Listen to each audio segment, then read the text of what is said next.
Bonjour tout le monde. Aujourd'hui, on va faire une présentation sur la violence et la narcoculture en Colombie. Ça va être une présentation notamment qui va être abordée par 5 points. Ces 5 points-là, ça va être la structure de notre présentation. Donc, le premier point présenté par Clélia, ça va être le contexte sociopolitique et narcoculture durant les années 2000. Le deuxième point, présenté par John, ça va être la corruption et la négligence en Colombie. Le troisième point, ça va parler de notre film qu'on devait analyser, Matar a Jesus, et on va aborder dans le film la jeunesse, l'adolescence. Ce point-là présenté par ma collègue Joël.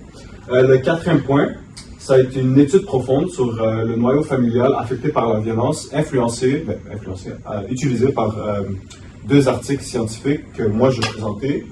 Et le dernier point, c'est une analyse esthétique du film de Matar a Jesus, présenté par Ouma.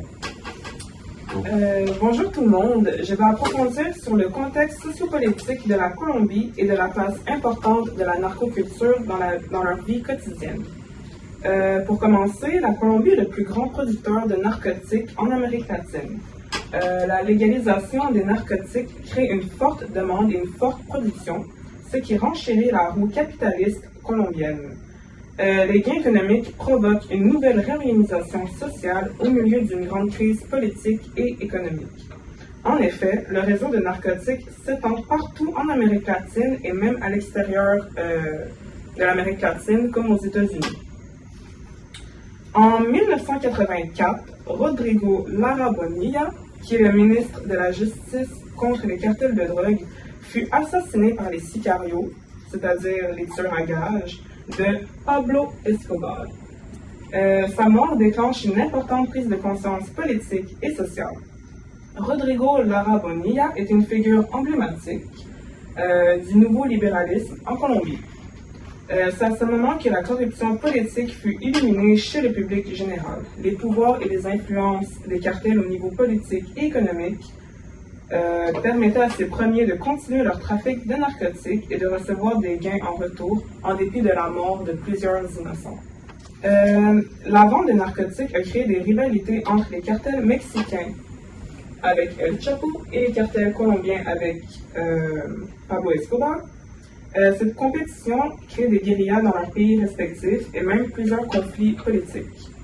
Pablo Escobar est le plus grand baron de la drogue dans l'histoire de l'Amérique latine. Grâce à l'un de ses sicarios, il prit le dessus du cartel de Medellín. En 1988, le cartel de Pablo Escobar était rival au cartel de Cali, dirigé par les frères Rodríguez Orejuela. Des guérillas éclatèrent de 1988 jusqu'en 1993, à la mort du chef du cartel de Medellín. Cependant, la société colombienne connut de nombreuses violences, même après la mort de Pablo Escobar. La narcoculture est un type de sous-culture liée au crime qui émerge dans des endroits où les trafiquants ou d'autres mafias ont un grand pouvoir et par conséquent une grande influence culturelle. La narcoculture touche les Colombiens dans leur vie quotidienne, que ce soit dans le monde littéraire, musical et cinématographique. L'une des figures les plus importantes de la narcoculture est Pablo Escobar. Sa mort donnera un héritage culturel à la Colombie. Son mode de vie narco, s'est propagé à travers la télévision, la littérature, la musique, l'architecture et même la mode. Sa richesse et son sens des affaires sont idéalisés à travers les médias. Étant donné que ces éléments sont démontrés de manière améliorative, de manière positive, le public peut aspirer à devenir comme ce baron de la drogue. Cependant, les horreurs et les effets de ce trafic de drogue sur la population colombienne sont rarement démontrés dans les médias visant un plus grand public. Ok, maintenant pour ma section de corruption et négligence. Alors, pour commencer, le plus important, c'est d'abord de comprendre ce que c'est la négligence qui entoure la Colombie, et puis après, comme ça, on pourra comprendre plus profondément la corruption qui s'implante en Colombie. Alors, ce qui a été déjà expliqué dans le contexte c'est le fait que le gouvernement ne se précipite pas sur plusieurs problèmes que le peuple souffre. Par exemple, certains problèmes prégnants sont la violence comme la pauvreté, la concentration de la richesse et de la terre et la quasi-inexistence de programmes sociaux, la restriction d'espaces démocratiques, etc. Le peuple, en général en Colombie, est dans une mauvaise situation qui est négligée et qui est démontrée aussi dans le film de Matar a Jesus, de cette négligence par exemple dans la scène où Paula essaye de savoir plus d'informations sur le meurtre de son père avec les policiers qui ne disent rien, qui ont plusieurs problèmes. D'abord, on sait, qui est déjà expliqué dans le film, c'est le fait qu'il y a beaucoup de meurtres, et il y a beaucoup de meurtres qui peuvent pas qui peuvent pas s'infiltrer aussi facilement qu'ils le voudraient. Je vais expliquer ça un peu plus tard. Mais il y a ça, et il y a aussi le fait qu'ils sont aussi amis avec beaucoup de citoyens, et la communauté est bien connectée en Colombie, ce qui fait que c'est aussi un ajout à cette complexité de pourquoi c'est une négligence ajoutée à la force policière. Et puis, avec cet aspect de la négligence des policiers, on voit les cartels de la drogue en Colombie qui deviennent de plus en plus puissants avec la dépendance de la cocaïne mondiale qui en dépend. La Colombie qui contrôle pratiquement 70% du marché de la cocaïne, qui a été déjà expliqué dans le contexte. Mais ouais, c'est avec ça qu'on comprend le contexte de la négligence qui s'impose en Colombie, que maintenant on se met dans le bas de la corruption qui se présente à un tel pouvoir avec la cartelle qui se présente avec le plus grand pouvoir de la cartelle de drogue, que ça menace même le président lui-même dans son pouvoir de devenir corrompu avec la cartelle, ce qui est visé et ce qui est vu par les États-Unis comme un problème. Ce qui a été aussi déjà expliqué dans le contexte, c'est le fait que les États-Unis essayent de faire attention à cette corruption du président, parce que sinon, ça devient de plus en plus facile pour les cartels de distribuer la drogue aux États-Unis, ce qui est illégal. Mais ouais. Avec ça, c'est juste un contexte à comprendre que c'est vraiment un grand problème et que même la police elle-même peut pas vraiment faire grand chose pour contrer contre ça, parce que s'ils attaquent sans savoir exactement tous les détails de la cartelle, le résumé est ainsi de ce qui se passerait. Dans le texte de Reuters, il explique que les cartels répondent avec une attaque contre les policiers et tirent dessus et bombent les voitures des policiers, ce qui est un gros problème, et que c'est pour ça que le système est actuellement le système de cartel est un si grand problème qui contrôle pratiquement la Colombie. C'est à cause de cette négligence, la négligence c'est à cause de la négligence des problèmes importants du peuple colombien par les politiciens que la corruption s'intègre pour prendre pour acquis les pauvres qui n'ont rien à perdre et sont prêts à tout pour survivre. Et en devenant un quotidien de la vie, les échanges et le commerce de la narcotique en Colombie deviennent une culture et presque aussi une narcoculture violente. qui sont exposés par le film Matar a Jesus. La réalisatrice qu'on va présenter aujourd'hui est Laura Mora Ortega. C'est une réalisatrice et actrice d'origine colombienne, notamment de la ville de Medellín. La ville a été tournée le film qu'on va présenter juste un instant. Laura a étudié le cinéma en Australie et a réalisé plusieurs courts-métrages. Elle a réalisé aussi avec Carlos Moreno, un réalisateur colombien, la série de Drug Lord sur la vie du trafiqueur de drogue Pablo Escobar, qu'on peut voir sur la photo. Matar a Jesus, le film qu'on va présenter, est l'un de ses premiers longs-métrages. Ce film fut nominé pour meilleure actrice, meilleure réalisation, plusieurs autres, au Cairo Film Festival et d'autres festivals internationaux. Le film Matar a Jesus, ou Killing Jesus en anglais, entoure Paula, surnommée Lita, une jeune étudiante en art. Après avoir témoigné le meurtre de son père, qui est un professeur d'université, elle est en quête de trouver le coupable, notamment un jeune homme du nom Jesus. Le film est basé sur l'expérience personnelle de la réalisatrice lorsqu'elle était jeune, donc il représente un certain deuil de son père. On remarque à la fin du film que la réalisatrice lui dédie son œuvre.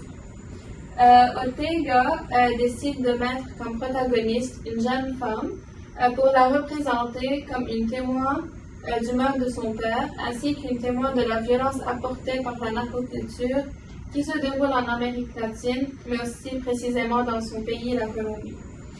Dans le film, on remarque que la majorité des personnages principaux sont des jeunes adultes, et leur jeunesse est marquée, elle est même définie par la présence dominante de la narcoculture.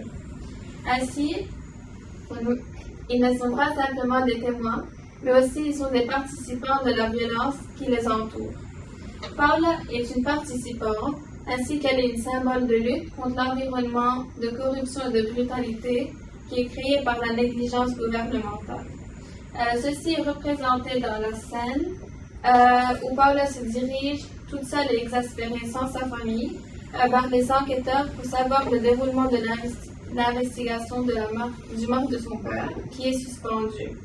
Paula est aussi un symbole de résistance qui rejette le recours à la violence, précisément à la fin du film lorsqu'elle jette l'arme à feu. Pour continuer, la négligence du gouvernement aboutit à une séparation entre les membres de la famille, précisément entre sa mère et son frère, et cette négligence incite les jeunes à avoir recours à des moyens illégaux et violents pour atteindre leur but. C'est le cas de Paula qui cherche un moyen de gagner de l'argent pour acheter un arme à feu pour se venger. Pour ajouter, les situations typiques ne s'appliquent pas dans le film Matar a Jesus. Effectivement, normalement, ce sont les parents qui rassurent leurs enfants dans le cas de conflit, ainsi que les amis sont un refuge en cas de détresse. En revanche, dans le film, le père de Paula est tué, sa mère et son frère sont encore en état de choc, donc ils sont incapables de l'aider. Aussi, ses amis ne semblent avoir aucun souci sur ses émotions et sur sa situation. Paradoxalement, Paula retrouve un certain réconfort dans Jesus, qui est le tueur de son père. Cela indique par une certaine subtilité la décadence ainsi qu'un chaos des relations et des situations qui se passent avec Paula, mais aussi avec son pays, qui témoigne de grands cas de meurtre et de violence. La compréhension du réel se trouve alors brouillée, puisque personne n'est en sécurité. On peut dire aussi que le processus d'identification de soi-même d'une part et l'identification de soi-même dans son propre pays devient difficile. L'art est aussi un réconfort pour Paula. Il aide à capturer le moment et exprimer ses émotions. La réflexivité du cinéma est accentuée par la présence de l'appareil photographique. Lui aussi témoigne des situations violentes qui se déroulent. Cela dit, la violence et la narcoculture en Colombie affectent les adolescents autant que les adultes et les poussent de la délinquance à la criminalité, par exemple l'usage de la drogue, le vandalisme, l'agression pour arriver au meurtre. Comme énoncé dans l'article, l'impact de la violence politique sur la santé mentale des jeunes adolescents en Colombie. Les jeunes adultes réagissent par de la dépression et de l'anxiété. Ces deux moyens sont les fils conducteurs de leur vie. Oui, dans le fond, moi, pour approfondir l'analyse de Matar Jesus, j'aimerais aborder deux articles, dont un des articles mentionnés par Joël auparavant, Impact de la violence politique sur la santé mentale, etc. Et le deuxième article, Violence, Conflict and Historical Reconciliation and Cultural Production. Ces deux articles vont nous aider à avoir une meilleure compréhension des propos mentionnés dans le film. Donc, l'article Violence, Conflict and Historical Reconciliation concentre sur l'apport culturel et discursif de non seulement Matar Jesus, mais de divers films sur le passé traumatique de la narcoculture en Colombie. Tandis que le texte Impact de la violence politique se concentre plus sur l'impact de la violence sur la santé mentale, sur les jeunes qui se retrouvent séparés de leur famille. Ainsi, à l'aide de ces deux textes, j'aimerais explorer la discussion que le film apporte sur la ramification symbolique de la destruction familiale sur la santé mentale des jeunes adolescents. Tout d'abord, le premier texte écrit par, le texte Violence, Conflict and Historical Reconciliation, écrit par Marta Ruiz Mendoza, explore le rôle de la production culturelle dans le processus national de la reconstruction, de la réparation et de la réconciliation historique du violent passé de la Colombie. Un passé qui est loin d'être collectivement reconnu comme surmonté par la population colombienne, surtout les personnes qui ont participé ou témoigné de premier degré les effets néfastes de cette culture. Ainsi, ce texte examine la fonction éthique de la mémoire et de l'histoire dans la configuration des récits sur ce passé qui continue à changer le présent. C'est-à-dire l'auteur, Mendoza, il approfondit son discours sur les diverses ramifications symboliques de la narcoculture. Et en faisant ceci, il présente divers films comme Sin Remedio, fait par Antonio Caballero, et Fernando Vallejo, qui a réalisé La Virgen de los Sicarios. L'auteur apporte ces films en lumière pour nous parler d'un contexte sociologique qui déstabilise l'élitisme latino-américain dans les situations sociopolitiques de ce temps-là dans la narcoculture. Mais aussi, on voit aussi les projets de Beatriz González, une femme marquante du pop art movement politics. Dans le fond, ces films, Décoration de Interiores et Auroras Anónimas, apportent un mode alternatif à la reconstruction historique à la suite d'un événement traumatisant dans ce contexte sociopolitique. Mais aussi, le texte aborde comment Matar Jesus apporte sa discussion à ce contexte. Matar Jesus donc se concentre sur la violence structurelle en Colombie grâce à une approche cinématographique qui est axée sur l'affect émotionnel. Le film engage éthiquement la réalisatrice à filmer la violence en tant que phénomène structurel et irrésolu qui trouble non seulement les politiques du présent, mais aussi les familles victimes de ces dangers systématiques. Et pour mieux comprendre qu'est-ce que Matar Jesus présente avec ces dangers systématiques sur ces familles, le texte que Joël a mentionné auparavant explore avec des données légitimes les effets sur la santé mentale de ces jeunes qui sont séparés de leur famille. L'article comporte ainsi d'une recherche sur deux groupes de jeunes. Le premier groupe est constitué de jeunes qui ont été témoins de cette violence politique structurelle, tandis que le deuxième groupe est constitué d'adolescents qui vivent dans les banlieues extrêmement pauvres, comme la banlieue Barranquilla, désolé pour ma prononciation.